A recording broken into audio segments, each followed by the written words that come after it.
हम ही को कातिल कहेगी दुनिया, हमारा ही कत्लेआम होगा। हम ही कुएं खोदते फिरेंगे, हम ही पे पानी हराम होगा। सभापति महोदय, सन 1947 में दिल्ली की जामा मस्जिद की तारीखी सीढ़ियों पर खड़े होकर के भारत रत्न मौलाना अबुल कलाम आजाद साहब ने कहा था कि मुसलमानों कहां जा रहे हो, यह है तुम्हारा मुल्क, यहां तुम्हारे आबाओ अजदाद की कब्रें हैं। उस वक्त मौलाना आजाद की ये सदाएं सुन करके लोगों ने अपने सरों की गठरियां उतार करके रख दी थीं।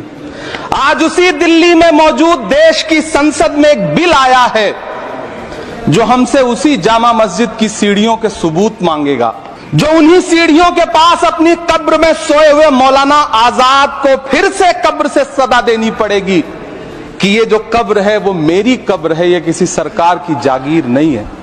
सभापति महोदय, मैं जहां खड़ा हूं इसी संसद भवन के सामने सड़क के उस पार अपनी कब्र में सोए हुए भारत के पूर्व राष्ट्रपति फखरुद्दीन अली अहमद की कब्र है।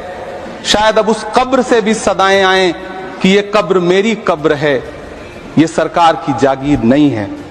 मैं सरकार से कहना चाहता हूं, हमसे हमारी इबादत गाहें तो मत छीनिए ना, हमारे घरों पे बुलडोजर तो मत चलाइए ना, हमारी कब्रों में तो हमें सुकून से सोने दीजिए ना। जिल्ले इलाही, जमहूरियत जो है वो नफरत और ठसक से नहीं चलती है, अकड़ से नहीं चलती है, उसमें सबकी हिस्सेदारी जरूरी है। सबको समझना पड़ेगा कि जब जंगल में आग लगती है तो न वो बरगद बचते हैं जो हवा को आंधी में तब्दील करते हैं, न वो बांस बचते हैं जो आपसी रगड़ से चिंगारी पैदा करते हैं। और आप ताकत में हैं, संख्या बल के आधार पर बिल हो सकता है आप पास करा लें, लेकिन आपको यह बात समझनी पड़ेगी कि हम तो वो तारीख हैं, जहनों में रहना है जिसे, कागजी पुर्जे नहीं जो फाड़ डाले जाएंगे। जिस जमीन पर मैं खड़ा हूं ये मेरी पहचान है।